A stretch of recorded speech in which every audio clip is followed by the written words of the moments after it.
Okay, now we have validated our book flight, and we only have here a simple control for number, right? So let's move on to our register component. Let me close this here.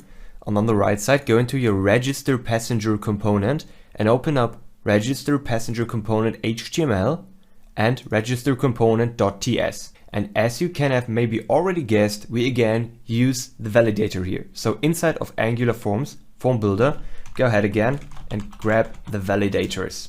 Now scroll a little bit down, and inside of our form, again, we will now use validators compose. So for email address, let's generate validators.compose, and inside here we create an array in the call, and now we use validators.required, validators min length, and validators max length. So validators.min length, set that to 3, and validators.max length, set that to 100. Make sure to use the same values as in ASP.NET Core, right? Because that makes sense. And now let's grab it here, validators compose, and let's paste it into every field, but not in the last one. So let's add a comma, and let's add a comma here too. There we go. And we got required for all of them. And here we got min length also set to 3 and 100. That's fine. Oh no, we're talking about first and last name. I'm sorry. It's 35. We set that to 35. Now to 100.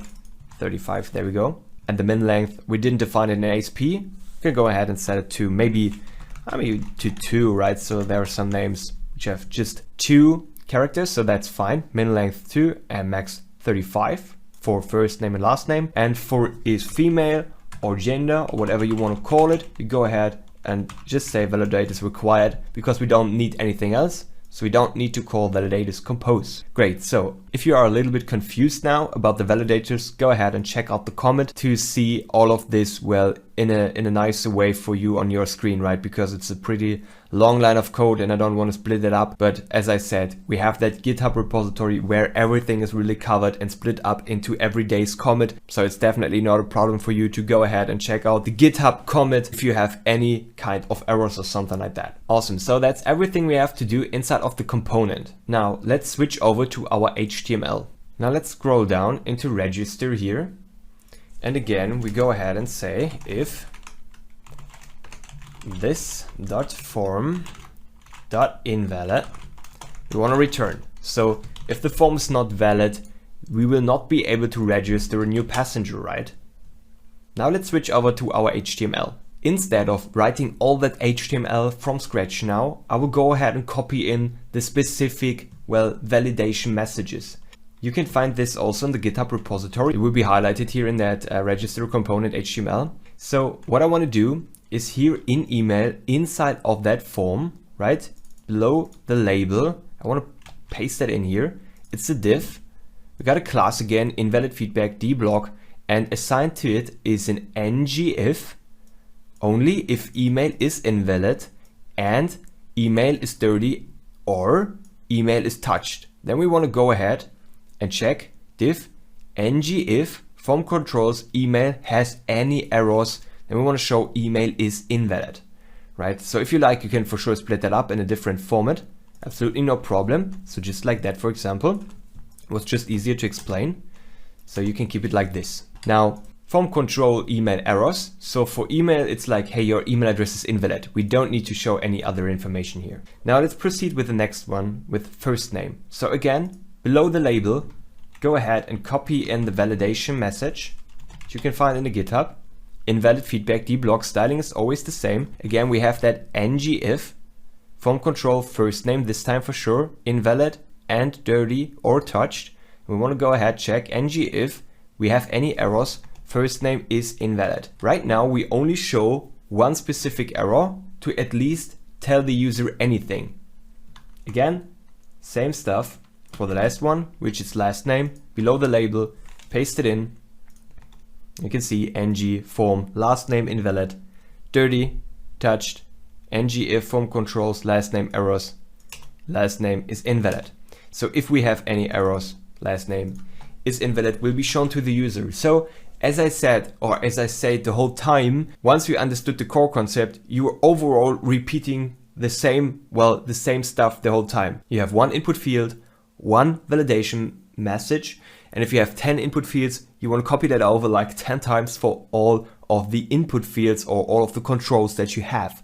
And that's one of the nice things about web development in general. Once you understood the complex topics of how everything is working, you can just use the same mechanics over and over again to really build a very huge application. Now we could potentially go ahead, for example for the last name or for first name, and say, or add another information about errors, something like, hey, you need to have at least 2 characters to check.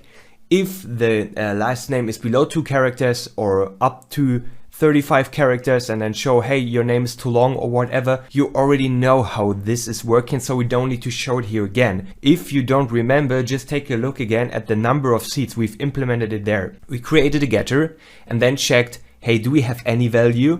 Is the value below 0, or sorry, below 1, or is the value over 254, right? So these are 3 different conditions with 3 different messages. But right now, here for last name, first name and email address, we don't want to do that because we don't want to blow up our HTML input here right now in the course, because once you understood the concept, as I said, you can just copy it over. So if you want to implement that for last name, first name and email address, simply create the getters, get the information about how long the string is, and then depending on that, create ngIfs, a nested one, to check which error you want to show to the user, right? So if the first name is too short, show your first name is too short.